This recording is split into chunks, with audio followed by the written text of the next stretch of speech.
Bonjour, bienvenue dans Point de vue, ravi de vous retrouver en direct sur le Figaro TV. Au sommaire de notre émission, aujourd'hui, c'est en fin de journée, fin d'après-midi, que l'Assemblée nationale devrait voter le projet de loi de finances de la sécurité sociale, un scrutin sous haute tension où chaque voix va compter. Après des semaines de débats et de négociations, on va être avec Timothée Delem depuis l'Assemblée nationale et puis en plateau avec la politologue Laure Salvin qui va nous apporter son analyse et son décryptage. Et puis mercredi, ce sera au tour d'un autre budget d'être discuté à l'Assemblée nationale, celui des armées. S'il n'est pas voté, la France risque de prendre du retard alors que tous les autres pays de l'OTAN accélèrent leurs dépenses militaires. Alors justement, qu'en pensent les militaires ? Eh bien, je demanderai son point de vue au général Vincent Desportes. Voilà, vous avez le programme, point de vue, c'est parti.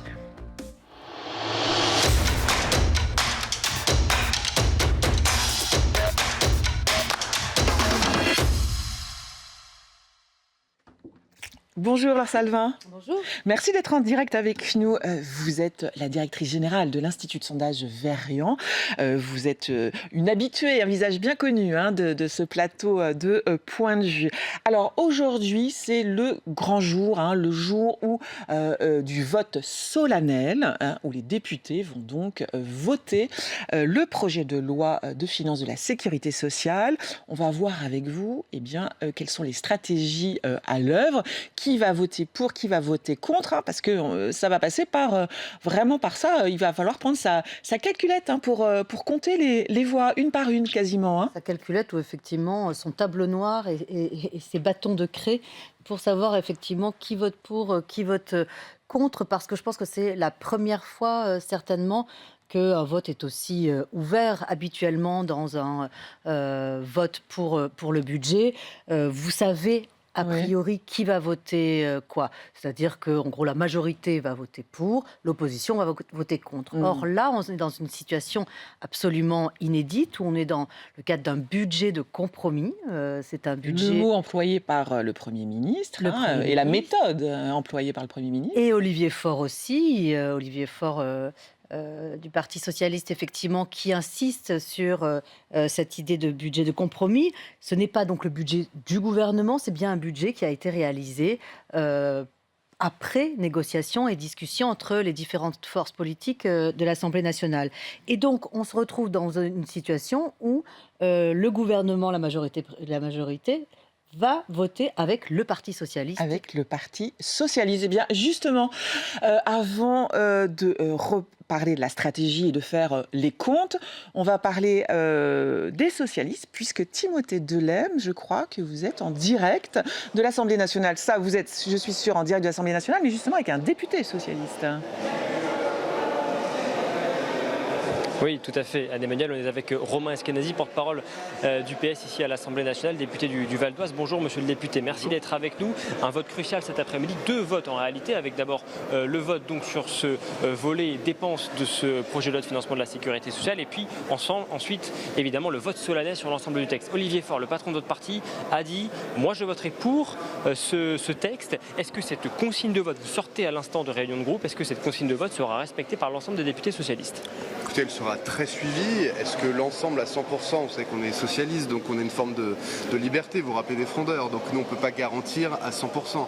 Mais en tout cas, même des personnes qui par exemple avaient choisi, c'était très peu nombreux, mais de voter la censure la dernière fois, on dit qu'ils voteraient pour le PLFSS dans l'intérêt du pays. Mais c'est vrai que ça interpelle quand même monsieur le député, parce qu'il y a encore quelques jours, quelques heures, certains députés de votre groupe disaient, et même certains face caméra, moi il est hors de question que je vote ce texte. Qu'est-ce qui s'est passé entre-temps ? Eh bien les responsabilités des partis censés soutenir le gouvernement. On a LR et Horizon qui veulent le beurre et l'argent du beurre, c'est-à-dire à la fois être au gouvernement, occuper des postes ministériels avec des très hauts cadres de ces deux partis. Je pense à Naïma Mouchou évidemment pour Horizon, je pense à Rachida Dati pour LR, et d'un autre côté, ne pas vouloir assumer cette démarche de consensus, de recherche de majorité sur ce budget-là et dire ah non, moi ce budget ne me convient pas totalement et donc je m'abstiendrai ou je ne voterai pas pour, ce qui est parfaitement irresponsable. Et donc nous en tant que groupe d'opposition, nous étions censés voter contre ou nous abstenir, parce que ce n'est pas notre budget, mais c'est par esprit de responsabilité pour les hôpitaux publics notamment que nous voterons pour ce budget. Et c'est vrai qu'effectivement, vous êtes un groupe d'opposition. Historiquement, les groupes d'opposition votent systématiquement contre le budget. Ça va être une première dans l'histoire de la Ve République qu'un groupe d'opposition comme le vôtre vote en faveur de ce budget qui n'est pas le vôtre. Est-ce que vous assumez cela et de quelle manière est-ce que vous l'assumez? Certains vous disent, attendez, vous êtes la béquille du macronisme, mais quelque part, vous participez au maintien de Sébastien Lecornu à Matignon en votant ce texte. Eh bien nous sommes la béquille, et nous l'assumons totalement, de la sécurité sociale en France. La sécurité sociale, elle fête ses 80 ans cette année. L'absence de vote favorable du budget, c'est ça qui serait historique, monsieur. C'est pas qu'un groupe d'opposition vote, oui, mais il y a toujours eu une majorité absolue, une minorité absolue. Moi, vous savez, je suis conseiller municipal d'opposition dans ma ville à Montmorency. Évidemment, on est 6 sur 35. Évidemment, ça n'aura aucune conséquence sur la ville. Je voterai contre le budget qui sera proposé parce que ce ne sera pas mes orientations politiques. Là, pour la première fois, il n'y a pas de majorité absolue. Vous avez 3 blocs. Et donc, forcément, aucun bloc à lui seul ne peut avoir la majorité absolue. Donc, il faut forcément une forme de bienveillance d'opposition pour laisser passer un budget. Et donc, nous, c'est évidemment pour doter la France d'un budget. Ce serait 30 milliards de déficit automatique pour la sécurité sociale si le budget n'est pas voté. Et on a des partis Horizon et LR qui nous parlent de responsabilité, qui nous parlent de nécessité de réduire les déficits toute la journée. Et quand il faut prendre ces responsabilités, eh bien ils sont aux abonnés absents. Et donc nous sommes responsables pour 2, pour 3, pour 4 aujourd'hui. Vous prenez malgré tout un risque vis-à-vis de vos électeurs qui vous ont élu sur un programme aujourd'hui. Est-ce que vous ne craignez pas, encore une fois, lorsque vous allez ensuite dire que vous êtes dans l'opposition à Emmanuel Macron, on va vous rétorquer, oui mais vous avez voté ce budget? Alors déjà, premièrement, le vote sur le PLFSS ne présage pas du vote sur le budget. Ce sera un deuxième débat, ce sera une deuxième discussion pour le budget de l'État. Mais s'agissant du budget de la sécurité sociale, la suspension de la réforme des retraites, la suppression de l'année blanche qui faisait baisser le pouvoir d'achat des retraités, des allocataires de prestations sociales, la suppression de la fiscalisation pour les affections de longue durée, tout ça tombe si jamais le budget de la sécurité sociale tombe. Ça c'est un premier point. Et par rapport à nos électeurs nous ont élus pour défendre l'hôpital public. On avait un budget, un ONDAM, c'est-à-dire un budget de l'hôpital à plus 1,36%. Avec l'inflation, ça faisait une perte nette de budget pour l'hôpital. On a obtenu aujourd'hui, c'est plus 9 milliards pour l'hôpital par rapport au réalisé d'avant. C'est déjà beaucoup mieux, c'est pas encore assez, on aurait certainement fait mieux. Mais si on ne vote pas ce PLFSS, eh bien c'est 0 de plus pour l'hôpital. C'est un ONDAM à plus 0%, donc c'est une perte sèche pour l'hôpital public. Donc mes électeurs qui m'ont élu pour défendre l'hôpital public, c'est bien ce que je vais faire cet après-midi en votant pour le PLFSS. Que dites-vous aux députés, comme notamment vos anciens alliés de la France Insoumise, qui disent qu'il est hors de question de voter ce PLFSS? C'est irresponsable de leur part? Je le considère clairement, oui. Je pense que, en fait, il y a deux choses quand on fait de la politique. Il y a effectivement les positions qu'on peut prendre, ce qui s'appelle la posture, qui est très importante en politique. Le fait de voter pour ou contre tel ou tel texte, ça incarne une forme de position, de posture politique. Et après, il y a l'intérêt de la France et des Français. Je considère qu'ils respectent effectivement leur posture en disant on est dans l'opposition, on vote contre. C'est bête et méchant. Mais après, quand on regarde un petit peu plus loin, est-ce que ce vote contre aujourd'hui va aider les services publics pour qu'ils ont été élus, va aider les personnes qui veulent partir à la retraite plus tôt pour lesquelles ont été élus, va aider les retraités, va aider les personnes qui touchent l'allocation chômage, l'allocation adulte handicapé? Est-ce qu'en votant contre aujourd'hui, ils aident tous ces gens-là? Je ne le pense pas. Ça veut dire que ceux qui votent contre, et notamment on a dit LFI, mais également du côté d'Horizon, ce sont eux aujourd'hui, selon vous, les ingénieurs du chaos? En tout cas, à la base, c'était LFI RN, qui, au-delà de toutes les différences qu'ils peuvent avoir, je ne fais pas partie de ceux qui les mettent dans le même sac, mais en tout cas, ils ont la même tactique, la même posture, la même stratégie. On est dans l'opposition, on vote contre tout, on vote toutes les motions de censure, jusqu'à ce que ce soit mon candidat, le patron de mon parti, qui soit à Matignon. Très bien, sauf qu'il faut aussi respecter le vote des Français. C'est eux qui ont choisi cette Assemblée nationale-là. Il n'y a jamais eu autant d'expressions, autant de votes, autant de participation pour une élection législative. Cette Assemblée-là, elle est parfaitement légitime. Et c'est respecter le vote des Français que d'en prendre acte. Et effectivement, quand j'entends LR et Horizon qui décident de ne pas voter, de ne pas rentrer dans cette démarche de consensus et de faire en sorte que ce budget de la sécurité sociale ne passe pas, effectivement, ils ont aujourd'hui rejoint le camp du chaos, le camp de la posture. Ils ont en ligne de mire les présidentielles. Moi, j'ai en ligne de mire l'intérêt de la France et des Français demain matin. Merci, monsieur le député. Voilà, Anne-Emmanuel, ce qu'on pouvait dire à ce stade, avec un vote prévu donc cet après-midi, 2 votes en réalité. Il y aura d'abord les questions au gouvernement à partir de 15h. Merci Timothée Delem, on vous retrouve tout à l'heure. On reprend la conversation avec vous, Laure Salvin, parce qu'on a besoin d'y voir un peu clair. Donc, le vote est crucial, il faut prendre sa calculette pour savoir ce qui va être voté. Commençons par ceux déjà qui vont voter pour le budget de ce qu'on sait au moment où on se parle, c'est-à-dire à 12h09. Alors, de ce qu'on sait, effectivement, a priori, vont voter pour les députés de la majorité, Donc Renaissance. Renaissance, le MoDem. Ils sont 91. Ils sont 91, le MoDem, ils sont 36. Ils sont 36. Le Parti socialiste. Qu'on vient d'entendre à travers le député du Val d'Oise, Romain Eskenazi. Ils sont 69.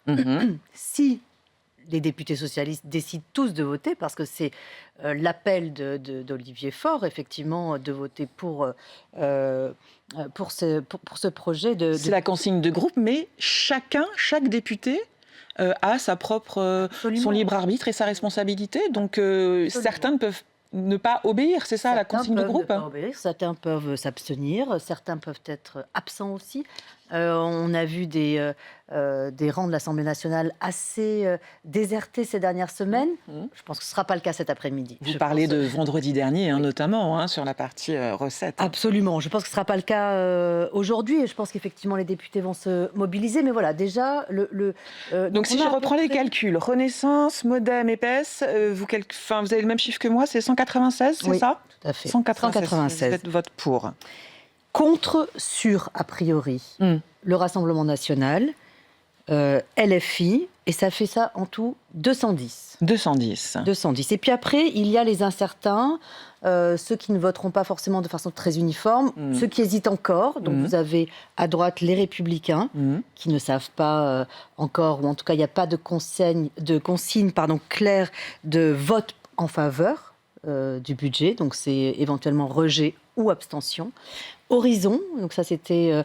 les Républicains, ils sont 49. 49, oui. Horizon, ils sont 34. Horizon, eh bien, depuis la semaine dernière, effectivement, et la décision d'Édouard Philippe, il n'est pas évident du tout, voire il y a un fort risque de rejet ou d'abstention. À gauche, ou en tout cas de l'autre côté de l'échiquier politique, les écologistes, 38, donc vous voyez quasi à égalité des députés Horizon. Les écologistes qui ont demandé en dernière instance une augmentation des dépenses de l'assurance maladie et de l'hôpital notamment. Et donc ça, effectivement, le gouvernement l'a accepté hier. Donc est-ce qu'effectivement ça va déclencher, et ça pourrait être les 38 députés... C'est un peu eux qui auraient la clé, en fait. C'est ça, les écologistes, la clé pour que le budget passe ? En tout cas, en fait, tout le monde a la clé, je dirais, puisque si ce ne sont pas les écologiques, ça peut très bien être Horizon qui, au dernier moment, dit bon, bah, finalement, on va en tout cas se partager et voter pour. Mais en tout cas, ce qui est clair, c'est qu'il y a eu un geste fait pour les écologistes. En faveur des écologistes. Exactement. Et puis après, on a l'IOT, donc les députés... Ils sont 22. Ils sont 22, exactement. Charles de Courson, dans les précédentes heures, là, je crois ce matin, a dit effectivement appelé plutôt à un vote de responsabilité, mais est-ce que la consigne sera suivie ? Et puis 17 députés communistes qui sont a priori plutôt contre et donc rejetterait plutôt ce budget. Mais vous voyez qu'on est vraiment à quelques voix près. Et donc, le vote le vote de chaque député sera absolument crucial et décisif. C'est un véritable choix cornélien pour les députés qui ne sont pas, effectivement, qui considèrent qu'ils n'ont pas suffisamment pris parti, par exemple, aux discussions, aux négociations. Choix cornélien, pourquoi ? Parce qu'on est vraiment dans un dilemme entre responsabilité collective et intégrité personnelle. C'est difficile de choisir entre les deux, entre une responsabilité collective, c'est-à-dire je vais voter même si, effectivement, ça ne correspond pas tout à fait à mes valeurs, à mes choix, etc., mais... pour garantir une stabilité. Pour garantir une stabilité, sachant que nous aurons des élections, et notamment une élection présidentielle, dans un petit peu plus d'1 an. Donc, effectivement, le choix pourrait être de se dire, finalement, on va garantir cette stabilité pendant 1 an et demi. Et puis, en 2027, c'est là qu'auront lieu véritablement les choix décisifs pour la France. Et puis, de notre côté, intégrité personnelle, je suis absolument contre ce budget. Il ne reflète absolument pas mes valeurs. Je pense que c'est irresponsable de voter ce budget compte tenu, notamment, c'est la position de la droite et d'Horizon. les dépenses prévues sont trop importantes compte tenu du déficit du pays. Donc, c'est absolument irresponsable de voter ce budget. Donc voilà, responsabilité collective ou intégrité personnelle. La question, et c'est vrai que c'est inédit en France, est-ce qu'on va considérer que c'est un budget de compromis ou de compromission? Et ça, je crois que chaque député, en sa propre conscience, doit effectivement déterminer si finalement il choisit la voie d'un budget de compromis ou s'il considère que c'est trop de compromission et donc effectivement une abstention ou un rejet. Là, on vient de faire les comptes au moment où on se parle, mais les choses peuvent effectivement bouger puisque ça va à nouveau débattre avant le vote à l'Assemblée nationale cet après-midi. Donc des lignes peuvent bouger. Effectivement, et on imagine bien qu'entre hier soir et ce matin, et même là, à l'heure actuelle, les négociateurs du côté du gouvernement et des différents partis continuent effectivement à œuvrer et continuent à essayer de trouver des voies de passage pour permettre effectivement une adhésion plus forte, ou en tout cas un soutien sur ce budget. Donc en ce moment même, là où nous sommes en train de parler, effectivement, il y a certainement encore des tractations qui sont faites. Alors les écologistes, c'est fait. Maintenant, peut-être que la dernière ligne droite, c'est avec Horizon et la droite. Qu'est-ce que le gouvernement pourrait Néanmoins, petit bémol, les écologistes ont parlé que l'abstention était une possibilité. Donc ça renforce encore le suspense. Alors néanmoins, il y aura 2 issues, Laure, soit le rejet, soit l'adoption du texte. Si le texte est rejeté, quelles conséquences ? Alors là, ça devient intéressant parce qu'il n'y a pas d'automatisme. Il n'y a pas d'automatisme du cadre légal. Donc, si le budget est rejeté, les conséquences, c'est soit l'adoption d'une loi spéciale, comme ce qu'on a fait d'ailleurs l'année dernière pour le budget 2025. Mais l'impact politique serait vraiment énorme. Pourquoi ? Parce qu'une loi spéciale, finalement, ça signifie que ni le gouvernement ni le Parlement n'ont réussi à négocier ensemble. Et donc, ça signe un peu, quelque part, ça acte la faillite du fonctionnement de l'État aujourd'hui. Et dans tous les cas, effectivement, la confiance à l'égard du pays. Soit on arrive à renégocier. Il reste encore quelques jours. Il reste encore quelques jours où il est possible encore de renégocier. On repropose quelque chose et effectivement, là, on se met d'accord. Donc ça, c'est une des hypothèses. Mais bon, qui n'est pas du tout évidente. Peut-être le gouvernement va décider finalement, loi spéciale. Ou alors des ordonnances. Mais ça, effectivement, c'est l'article 47.1 de la Constitution. Oui. Ça n'est jamais arrivé. Ou est-ce que le Premier ministre peut finalement user du 49.3, bien qu'il ait dit qu'il ne le ferait pas? François Hollande, ce matin, a encouragé le Premier ministre à y recourir. C'est très compliqué, effectivement, d'avoir réaffirmé à plusieurs reprises de ne pas utiliser le 49.3. En termes de légitimité et de crédibilité politique, c'est très compliqué.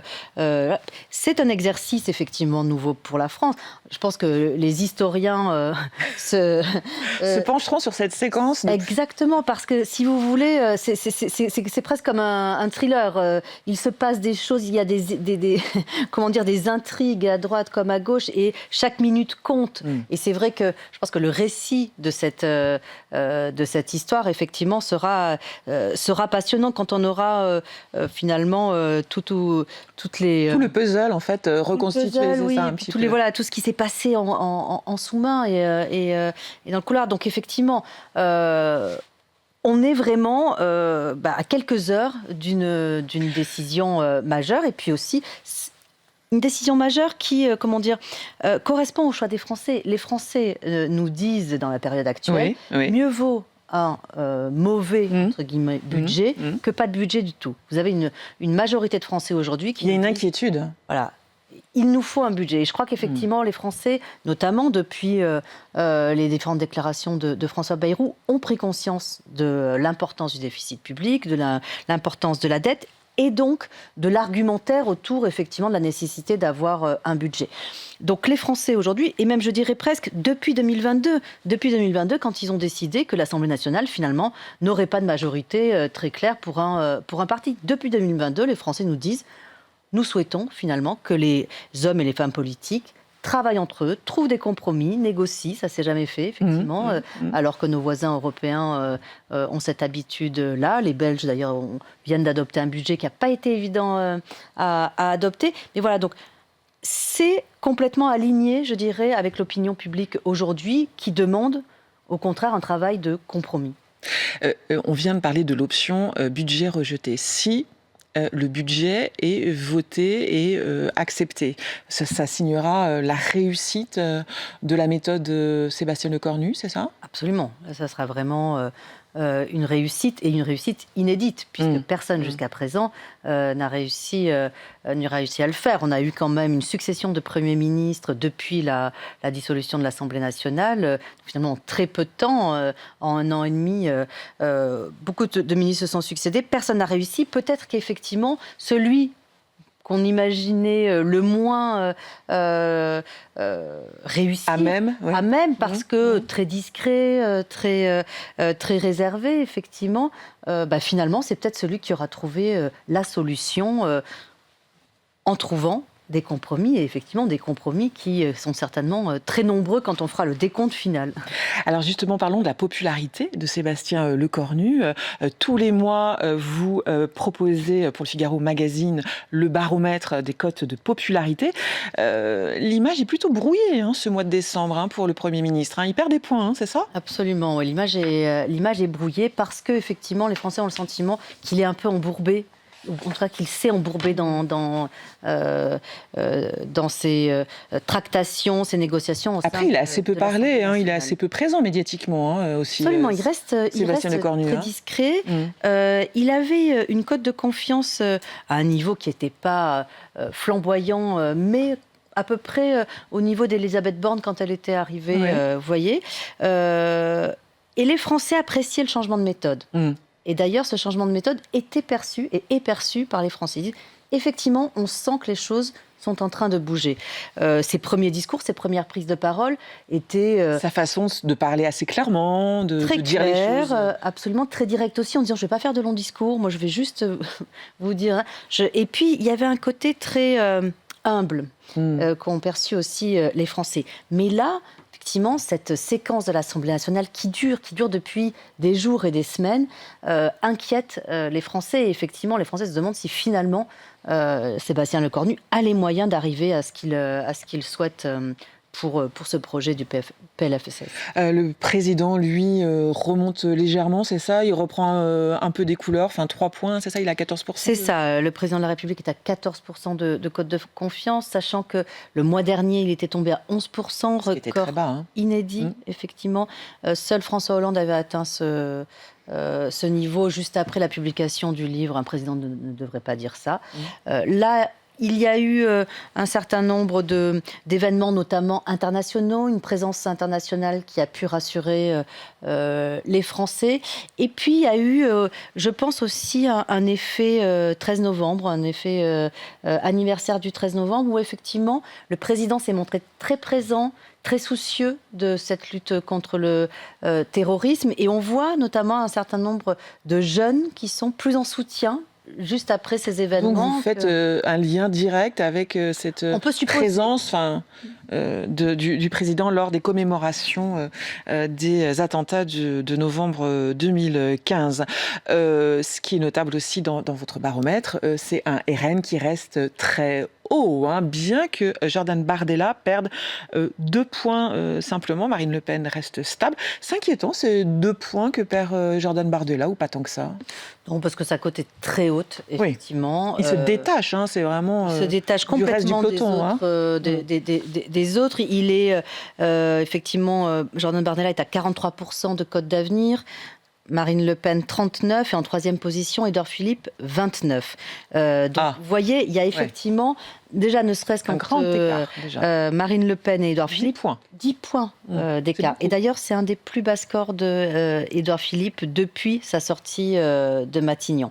Et là, il y a aussi quelque chose dans l'opinion qui se cristallise un peu, c'est-à-dire des doutes qui se cristallisent sur la véritable envie d'Édouard Philippe, véritable désir d'accéder un jour à la présidence de la République, et puis son projet pour la France. Parce que, effectivement, il a tué le père d'une certaine façon, là, vraiment, en se détachant d'Emmanuel Macron, mais il n'a pas proposé de projets alternatifs. Et donc ça, effectivement, les Français lui font un petit peu payer Quand vous quelque dites part dans tuer son le père, image. c'est quand il a fait cette proposition d'élection présidentielle anticipée, c'est ça? Il a commencé avec ça, mais il a finalisé finalement son acte en disant effectivement qu'il ne voterait pas le budget, en tout cas qu'il incitait ses députés à ne pas voter le budget. Et ça signifie une rupture claire entre le président de la République et Édouard Philippe. Alors du côté de la gauche, Glucksmann, Raphaël Glucksmann est en progression, hein, alors que sa cote baissait depuis le mois de juillet, hein, c'est Oui. ça? Il a repris des couleurs. Il a repris Raphaël des couleurs, effectivement. Il y a cette idée un peu à gauche, effectivement, de potentielle candidature unique, ou en tout cas qui regrouperait un maximum de partis politiques, de forces politiques à gauche. On est clairement dans la pré-campagne présidentielle où effectivement chaque candidat ou supposé candidat essaie de se positionner. Et les Français, par rapport à ces différents positionnements, commencent également aussi à se dire, tiens, effectivement, puisque je vous rappelle que notre question, hein, c'est une cote d'avenir. Est-ce que vous souhaitez que telle personnalité ait un avenir en France? Projection. Donc c'est une projection. Et je pense qu'on est clairement, on est un peu en train d'enjamber les élections municipales, malheureusement, parce que ce sont des élections qui sont pourtant capitales pour la vie de nos territoires. Et donc on est un peu en train de les enjamber pour passer directement à cette Ça veut élection dire, présidentielle. Laure Salvin, qu'il y a quelque part chez les Français l'envie très vite de tourner la page, c'est ça, et de passer à autre chose? De tourner la page de ce cauchemar de fin de règne, hein, si je puis m'exprimer ainsi, qui est long, qui est lent, qui est douloureux pour la classe politique parce qu'effectivement elle sort entachée de toute cette séquence, et puis douloureux aussi, une période douloureuse pour les Français aussi parce qu'ils ont bien conscience effectivement de la situation et de la fragilité de la France, notamment d'un point de vue économique, mais aussi d'un point de vue de sécurité extérieure. On a eu différents appels à la mobilisation, à la prise de conscience aussi des enjeux de défense, notamment lors du Salon du maire et le général Mandon. Voilà. On a eu quand même Autour de la guerre, bien sûr. Autour de la guerre, ouais. voilà. Et donc, la mobilisation des Français, du service volontaire. absolument. Et donc, il y a une certaine inquiétude de la part des Français de voir cet immobilisme ici, comment dire, le fait que la France n'arrive pas à se sortir de cette crise politique. Certains disent crise politique, crise institutionnelle. Je pense que les Français ne vont pas jusqu'à crise institutionnelle, si vous voulez. Ils considèrent que les institutions fonctionneraient parfaitement si les hommes et les femmes politiques faisaient le choix de les utiliser de façon responsable. Je considère que ce n'est pas le cas. Donc effectivement, il y a un peu urgence à tourner la page. Urgence à tourner la page, redéfinir effectivement le projet pour la France, reparler des sujets de fond et des sujets de long terme.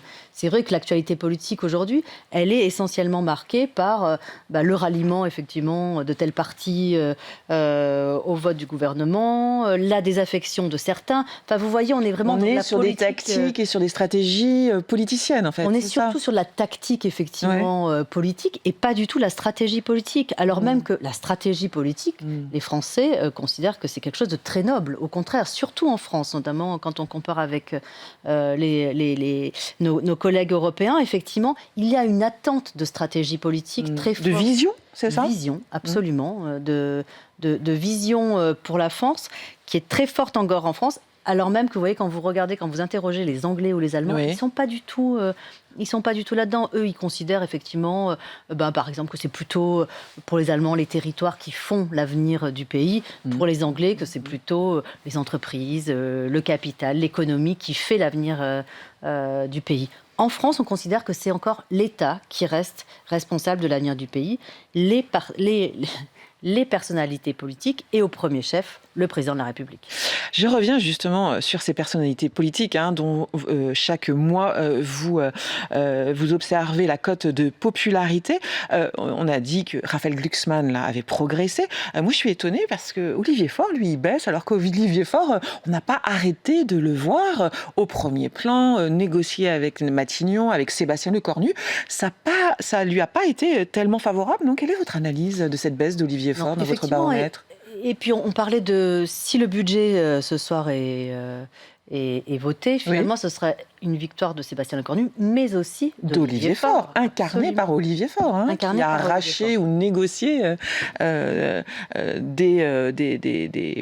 sujets avec le Premier ministre. Qui est le seul, quelque part, de l'opposition, la majorité présidentielle, la majorité du gouvernement, qui effectivement a accepté d'aller aussi loin dans le compromis. Comment vous expliquez cette baisse alors ? Olivier Faure, il a une image très technocratique. Et je pense qu'effectivement, il n'y a pas de flamboyance, vous voyez, dans ses prises de parole, dans ses discours. Et je considère effectivement, quand je lis les sondages et quand je regarde les données d'opinion, qu'il... et encore une fois, notre question, c'est est-ce qu'il doit avoir un avenir en France, je pense qu'il n'y a pas de projection possible, ou en tout cas pas suffisante sur Olivier Faure pour qu'il perce effectivement dans les médias. Ceci dit, ça pourrait être justement un peu sa séquence de gloire si... Donc à vérifier au mois de janvier, si le vote est voté, et si le budget de la sécurité sociale est adopté. Alors, hausse notable de Sarah Knafo dans votre baromètre et de Éric Zemmour aussi, Et Robert Ménard. Alors, effectivement, on voit dans ce baromètre une prime à l'union des droites, en tout cas à cette idée d'union des droites. On voit bien que toutes les personnalités politiques qui se prononcent en faveur de cette union des droites augmentent fortement dans le baromètre. Vous l'avez dit tout à l'heure, Jordan Bardella, Marine Le Pen, ils sont quand même au top niveau de ces cotes d'avenir et depuis longtemps. C'est-à-dire que Jordan Bardella, il n'est pas détrôné depuis plusieurs mois. Ça signifie que c'est profond, que c'est installé, c'est ça que ça signifie. Ça signifie effectivement que c'est très profond. Le seul parti politique qui atteint presque les 40% de bonne opinion auprès des Français, c'est le RN. Donc il y a quand même...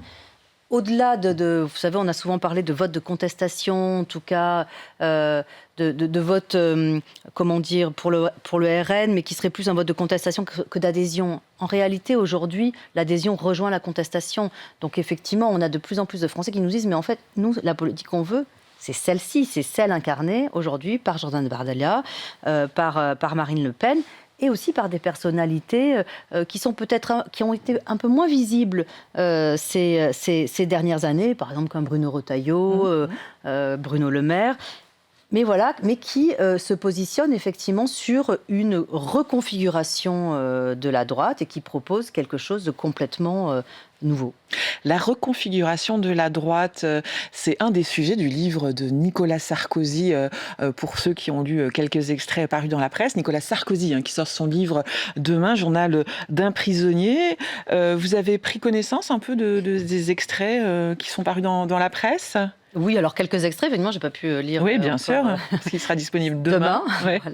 Voilà. C'est une revanche. Alors, il l'avait annoncé, effectivement, qu'il écrirait quelque chose.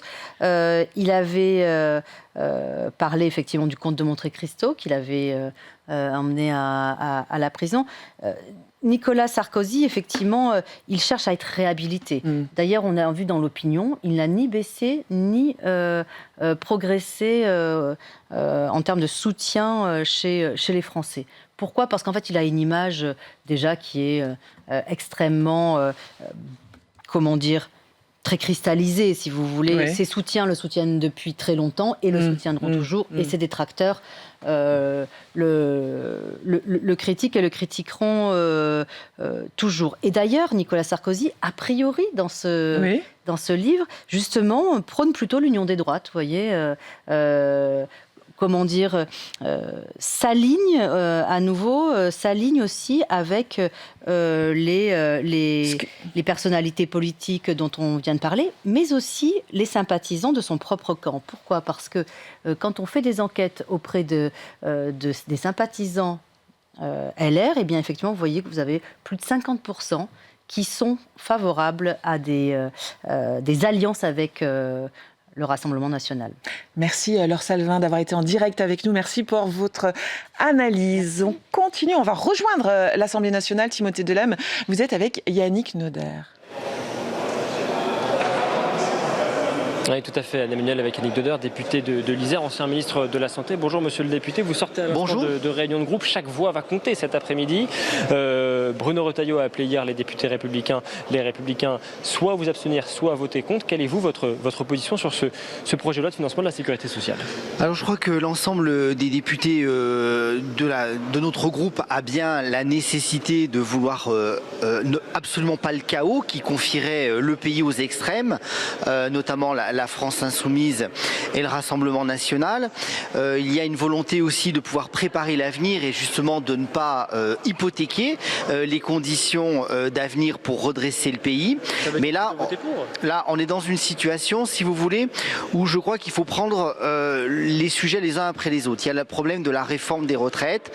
Je crois qu'on ne peut pas valider cette suspension de la réforme des retraites puisque la droite base globalement son ADN sur le travail, sur la lutte contre l'assistanat, sur la reconnaissance.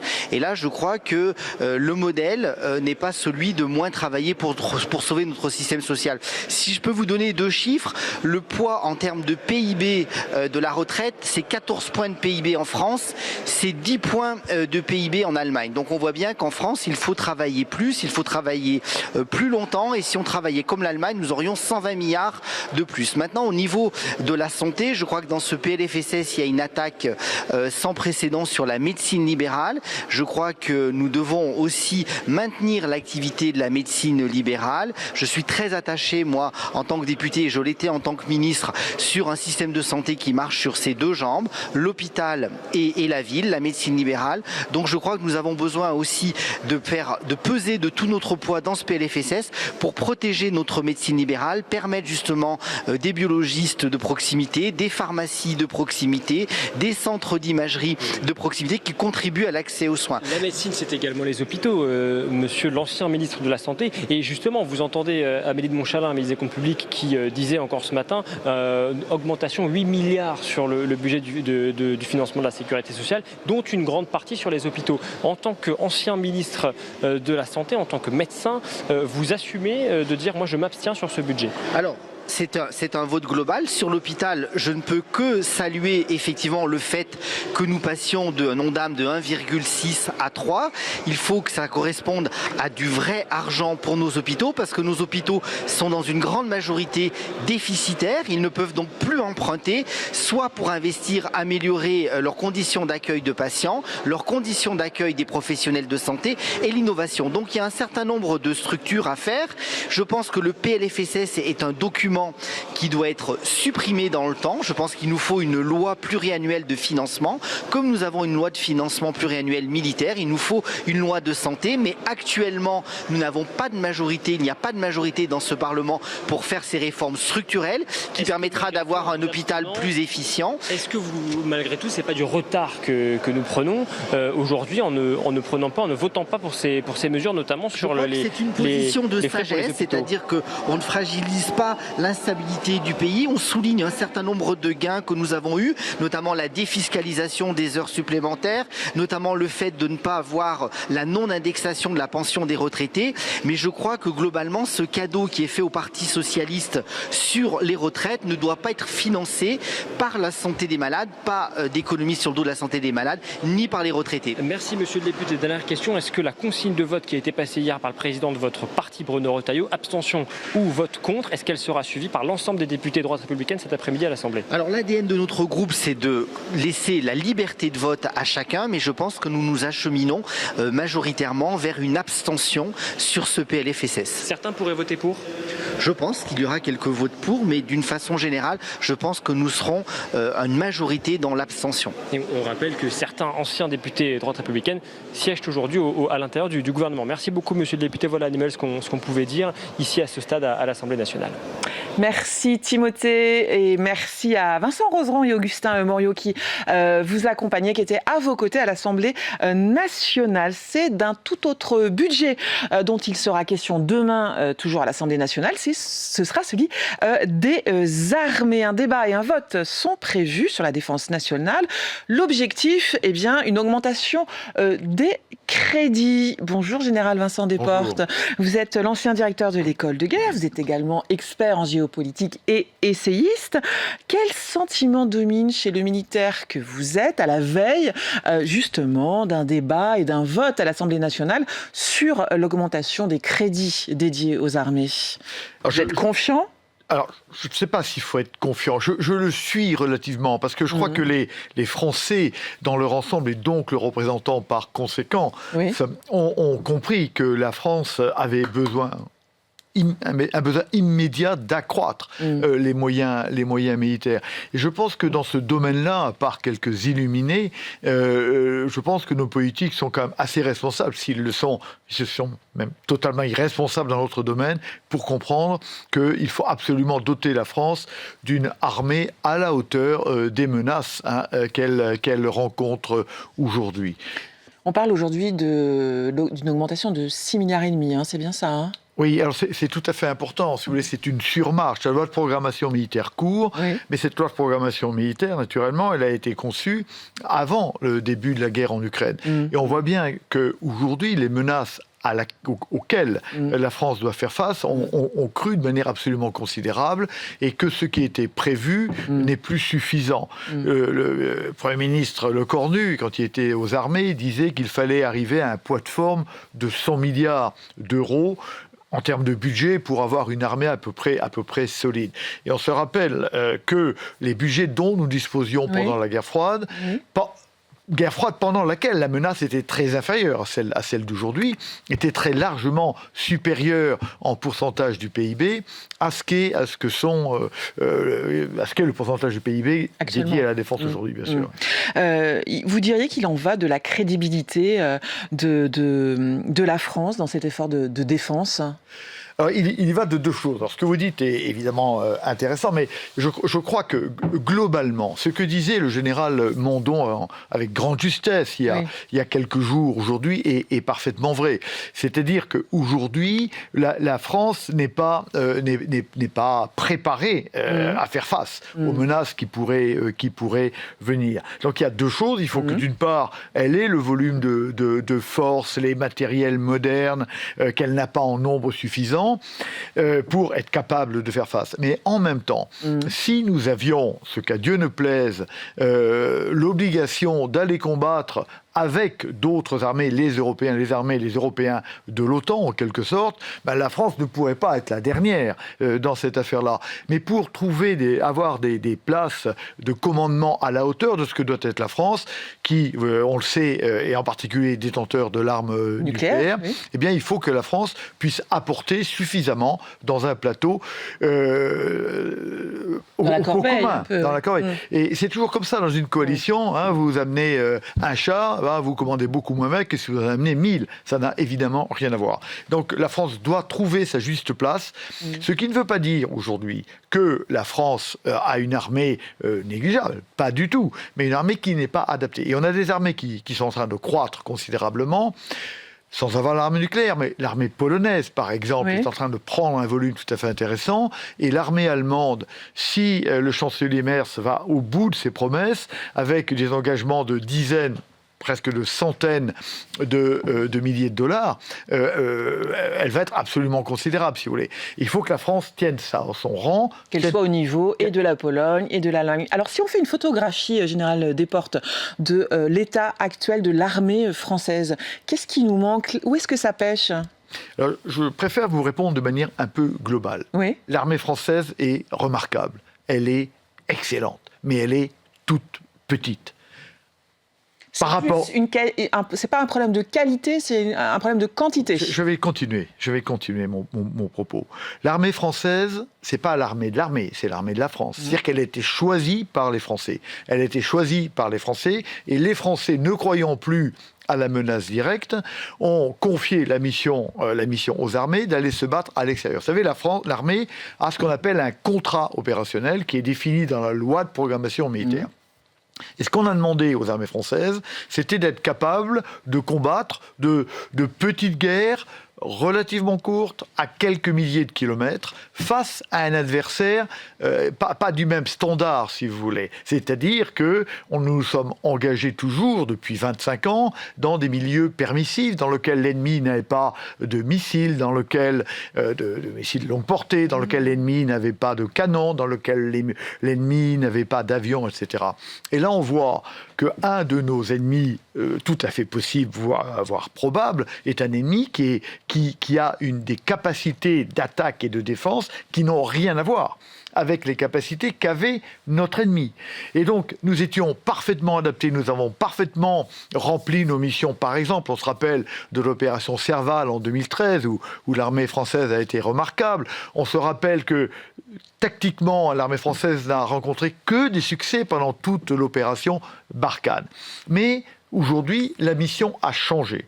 L'armée française avait des budgets tout petits qui avaient diminué depuis la fin de la guerre froide. Ce stupide motif des dividendes de la paix, et tous les gens qui ont dit ça devraient passer devant le tribunal de l'histoire aujourd'hui, parce qu'ils ont injurié l'avenir, ils ont injurié la guerre. Eh bien, nous avons concentré les budgets sur notre mission essentielle. Et pour vous donner un exemple, l'armée française n'a pas assez de camions pour se transporter aujourd'hui, parce qu'elle a concentré ses moyens. On lui demandait de transporter 15 000 hommes, je caricature un peu, Bien mais sûr. 15 000 hommes. Ouais. Et aujourd'hui, on voit qu'on n'est plus du tout dans cette affaire-là. Nul ne souhaite évidemment que nous ayons à combattre contre la Russie. Mais quand vous faites de la stratégie, vous ne pouvez pas exclure le pire, vous n'avez pas le droit. Et donc aujourd'hui, il faut se préparer à une menace très largement supérieure en quantité, très largement supérieure, non pas tellement en qualité, mais dans cette guerre moderne, là, qu'elle est en train de faire. Vous savez, on apprend la guerre en faisant la guerre. Or, la guerre qui est en train d'être conduite entre l'Ukraine et la Russie, nous, on ne l'a pas fait depuis 1945. D'accord ? On a fait d'autres guerres, mais pas celle-là. Donc, on voit bien qu'il faut absolument... Oui, il y a eu l'Indochine, il y a eu l'Algérie. Mais ça n'était des guerres qui étaient complètement différentes. Est-ce que vous avez vu, pendant notre guerre d'Indochine, un Vietnamien dans un avion ? Eh ben non, il n'y en avait pas. Donc... Est-ce que vous avez vu un Algérien dans un avion ? Non. On voit bien donc qu'on a fait des guerres, on a été très bons, très bons. Mais voilà, cette guerre-là, blindée, mécanisée, de haute intensité dans la durée, non, on ne l'a pas faite.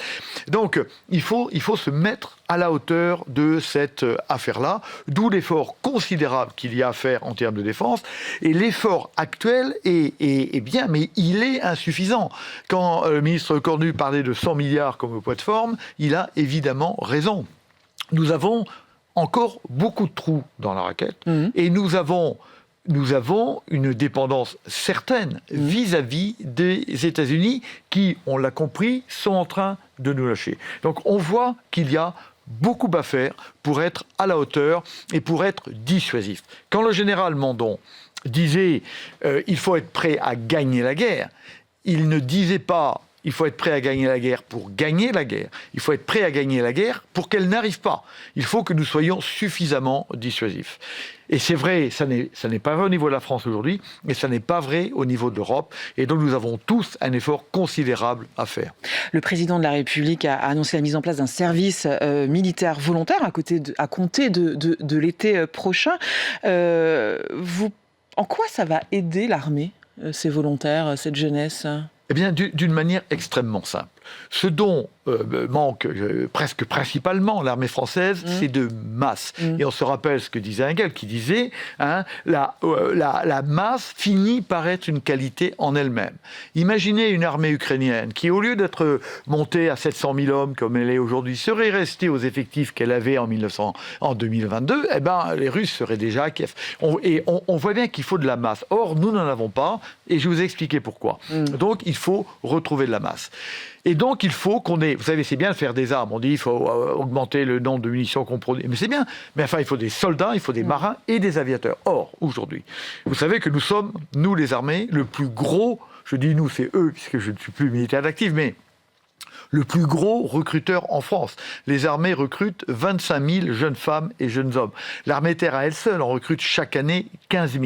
Eh bien, nous sommes au bout de ce que nous pouvons recruter comme soldats professionnels. Si nous cherchions à en recruter davantage, le taux de sélection serait trop bas et nous n'aurions pas la qualité en qualité. qui est indispensable. Donc il faut trouver de la ressource humaine ailleurs. Donc, nous n'avons pas d'autre solution que de faire appel aux contingents. Et donc, on n'a pas besoin, en revanche, d'appeler l'intégralité de la classe d'âge qui fait 800 000 jeunes femmes et jeunes hommes. Nous n'en aurions pas besoin et puis nous ne pourrions pas les armer, pas les loger. Donc, pas besoin. Que vont apporter ces jeunes volontaires? D'abord, je trouve que c'est beau d'avoir des jeunes Français. Et nous savons qu'ils vont venir. Nous savons qu'ils vont venir. Vous êtes sûr qu'ils seront au rendez-vous? Toutes les études qui ont été faites le montrent, madame, que nous aurons beaucoup plus de volontaires que de places disponibles. Et c'est très bien, comme on a eu des tas de gens qui ont voulu s'engager après les attentats de 2015, comme la situation actuelle amène de plus en plus de volontaires pour s'engager dans les armées, nous aurons. Alors, nous aurons ces volontaires-là. Et donc, comme le président de la République l'a fort bien dit à Grenoble, il ne s'agit pas, aujourd'hui, d'envoyer ces gens sur le front. Il s'agit de leur faire remplir des missions militaires, mais pas en première ligne, je dirais en soutien. Ce qui va permettre... Ça dégagera du temps pour les autres, c'est ça? Mais pas du temps, des hommes. Vous avez des hommes. Du temps, bien sûr, mais des hommes. Le plan, c'est 50 000 en 2035. Eh bien, quand vous aurez 50 000 jeunes qui tiendront la place de 50 000 soldats, marins et aviateurs professionnels qui sont aujourd'hui dans des emplois de soutien, ce sera 50 000 soldats, marins et aviateurs qui seront dans les unités combattantes. On voit donc que l'effet, qui à mon avis est insuffisant, est déjà important. Il faudrait augmenter pour vous. Et vous savez, madame, on prend une décision à un moment donné. Ça, c'est la décision du moment. Ça paraît bien comme ça. Et puis peut-être que dans 5 ans, on reviendra en arrière, ou on ira beaucoup plus loin, on ne sait pas. On ajustera en fonction de la menace. Et madame, on fait ça depuis les guerres de la Révolution. La première levée en masse, c'est la Révolution française. Et puis le contingent, on l'a appelé, on l'a rendu, on l'a tiré au sort, on a rendu... Il y a une adaptation permanente de l'outil militaire à la menace. Aujourd'hui, l'adaptation, demandez ça. Peut-être que dans 3 ans, mais il en faudra beaucoup plus, ou il en faudra beaucoup moins. Beaucoup moins, je ne le pense pas. Mais beaucoup plus, c'est possible. Et donc, on fera autrement. Mais il fallait faire ça. L'affaire est lancée et je trouve que c'est une bonne décision. Les États-Unis viennent de livrer leur nouvelle stratégie nationale de sécurité, 33 pages, une vision plutôt sombre de l'Europe.